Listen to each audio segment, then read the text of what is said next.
Swastiastu, kali ini saya akan membahas materi tentang model pembelajaran berbasis proyek. Perkenalkan, nama saya Made Eldina Anissa Putri, NIM 20110211029 dari Universitas Pendidikan Ganesha. Ada 4 materi yang saya ingin sampaikan. Yang pertama, konsep pembelajaran berbasis proyek. Yang kedua, prinsip-prinsip pembelajaran berbasis proyek. Yang ketiga, karakteristik model pembelajaran berbasis proyek. Dan yang keempat, sintaks model pembelajaran berbasis proyek. Konsep pembelajaran berbasis proyek.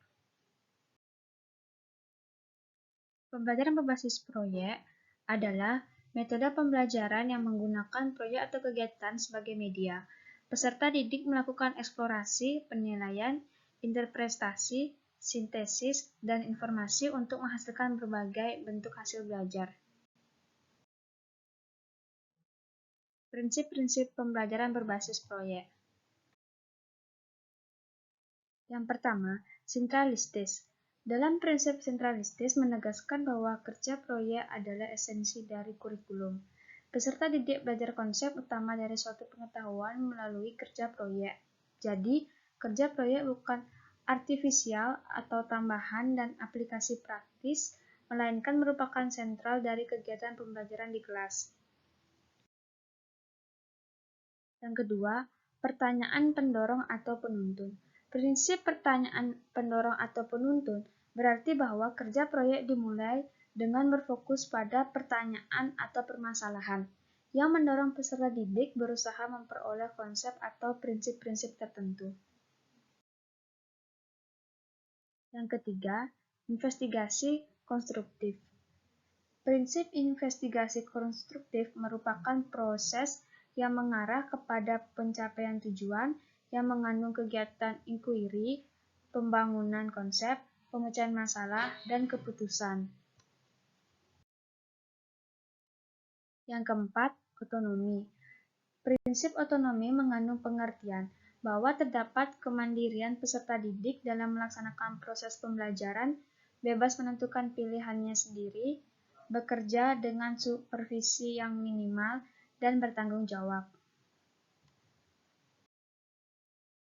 Dan yang kelima, realistis. Prinsip realistis berarti bahwa proyek yang dilakukan berhubungan dengan kehidupan nyata dan bukan dibuat-buat. Peserta didik membuat suatu proyek yang nyata dan berfokus pada permasalahan yang otentik dan bukan simulasi. Karakteristik model pembelajaran berbasis proyek. Yang pertama, peserta didik membuat keputusan tentang kerangka kerja.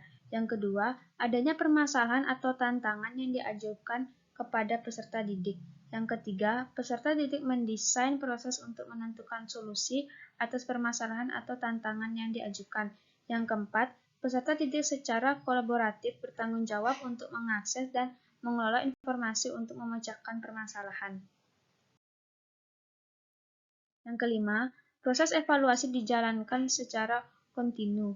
Yang keenam, peserta didik secara berkala melakukan refleksi atas keaktifan yang sudah dijalani. Yang ketujuh, produk akhir peserta didik dalam mengerjakan proyek dievaluasi secara kualitatif.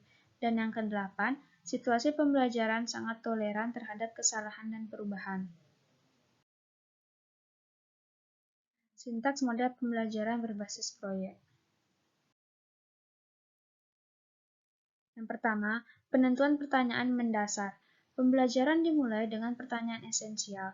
Pertanyaan yang dapat memberi penugasan kepada peserta didik dalam melakukan suatu aktivitas. Topik penugasan dikaitkan dengan dunia nyata yang relevan dan bermakna untuk peserta didik. Dimulai dengan sebuah investigasi mendalam. Yang kedua, mendesain perencanaan proyek. Perencanaan dilakukan secara kolaboratif antara guru dan peserta didik. Dengan demikian, peserta didik diharapkan akan merasa memiliki atas proyek tersebut.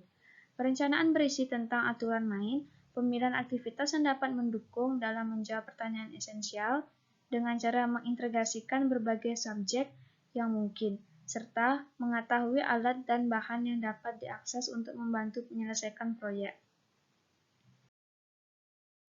Yang ketiga, menyusun jadwal. Guru dan peserta didik secara kolaboratif menyusun jadwal aktivitas dalam menyelesaikan proyek. Aktivitas pada tahap ini antara lain, yang pertama membuat timeline untuk menyelesaikan proyek, yang kedua membuat deadline menyelesaikan proyek, yang ketiga membawa peserta didik agar merencanakan cara yang baru, yang keempat membimbing peserta didik ketika mereka membuat cara yang tidak berhubungan dengan proyek, dan yang kelima, meminta peserta didik untuk membuat penjelasan tentang pemilihan suatu cara. Yang keempat, memonitor peserta didik dan kemajuan proyek.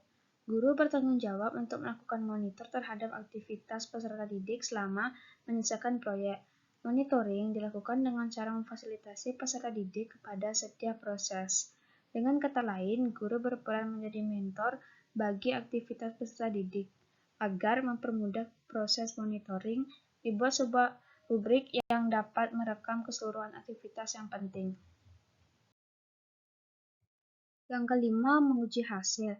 Penilaian dilakukan untuk membantu guru dalam mengukur ketercapaian standar, berperan dalam mengevaluasi kemajuan masing-masing peserta didik, memberi umpan balik tentang tingkat pemahaman yang sudah dicapai peserta didik, membantu guru dalam menyusun strategi pembelajaran berikutnya. Dan yang keenam, mengevaluasi pengalaman. Pada akhir pembelajaran, guru dan peserta didik melakukan refleksi terhadap aktivitas dan hasil proyek yang sudah dijalankan. Proses refleksi dilakukan baik secara individu maupun kelompok.